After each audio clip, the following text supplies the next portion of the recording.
Terrifying signs of the rapture unfolding in Israel have sent shockwaves across the globe. Rockets, invasions, and a war atmosphere grip the nation. But is this more than just a conflict? Could it be connected to biblical prophecies like Armageddon? After World War II, Jewish people were scattered far from their homes. But a promise in the Old Testament stayed true. On May 14, 1948, David Ben Gurion, a Jewish leader, announced Israel's formation.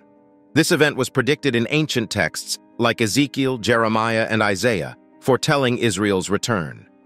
The prophecy in Ezekiel chapter 36, verse 24 said, "I will gather you from all countries and bring you back to your land." It talked about reuniting scattered Jews in their own land and becoming God's people. In Jeremiah 30, God comforted his people, promising to bring them back from captivity to their forefathers' land.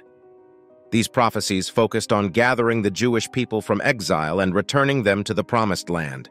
Today, Israel is proof of these prophecies coming true. The land promised to the Jewish people is now their home. This shows that God's promises endure, fulfilling ancient prophecies. Despite tough weather and barren land, Israel is making abundant crops grow. They believe in God's promise from Zechariah chapter 8, verse 12, that the land will produce crops and the heavens will drop dew. These ancient promises unfold today. Another prophecy in Zechariah chapter 12 talks about Jerusalem becoming a strong force, unmovable despite difficulties. It speaks of a time when nations gathered against Jerusalem but could not move it. But besides the restoration of the city, another prophecy is the construction of the third temple and a shocking discovery. Some religious folks, especially Orthodox Jews, are really into the idea of building something called the Third Temple in Israel.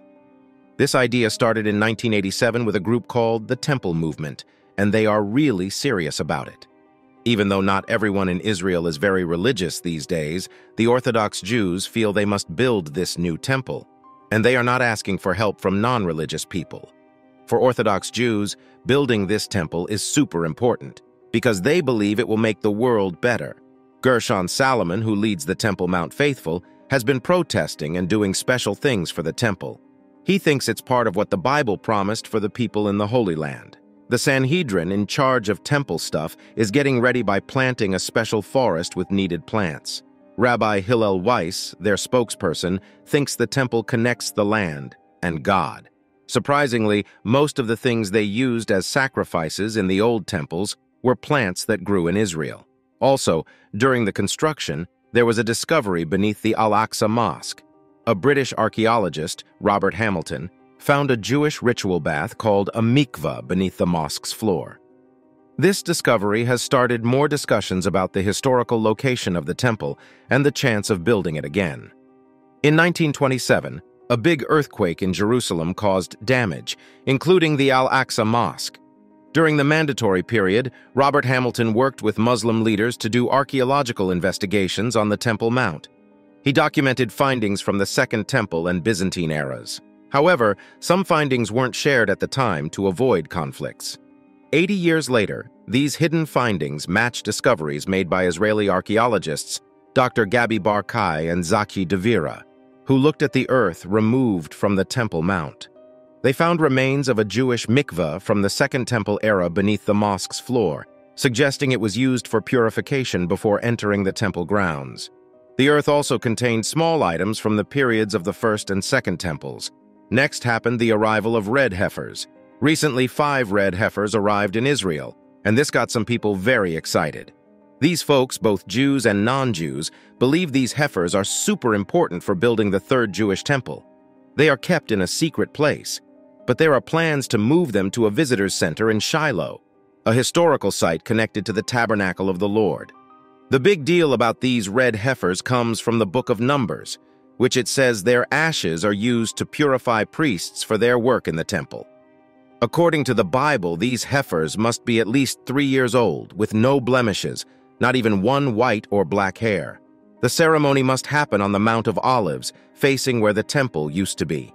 Rabbi Yitzhak Mamo, who owns the land on the Mount of Olives, says the location is crucial because it aligns with the priest's view of the holy place.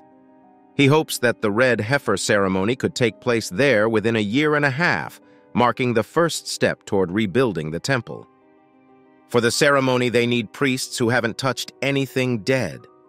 Rabbi Mamo says the Temple Institute has 9 pure priests who were born at home to avoid anything impure. These priests are all set and waiting for the ceremony. Byron Stinson from Bona, Israel, involved in finding the red heifers in the United States, thinks the ceremony might happen around Passover 2024 or possibly Shavuot 2024. He says this timeline fits with the heifer's age and the proper ceremony schedule, the Antichrist's role in the temple. Ancient stories tell about a time when a tricky person called the Antichrist will pretend to be the Jewish Messiah and mess things up in the temple.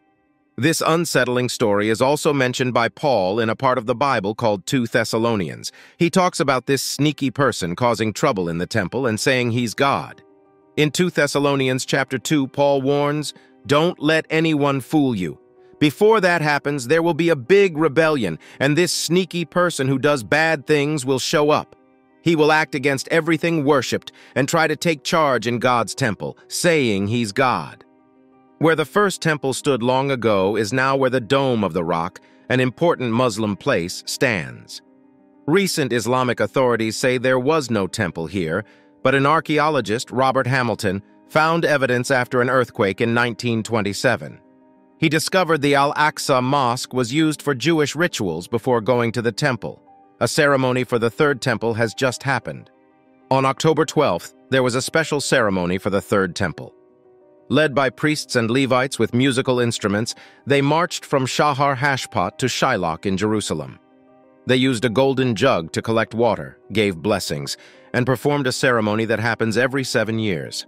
The water part isn't exactly in the Torah, but it's a part of Moses' teachings passed down orally and brings happiness during a holiday.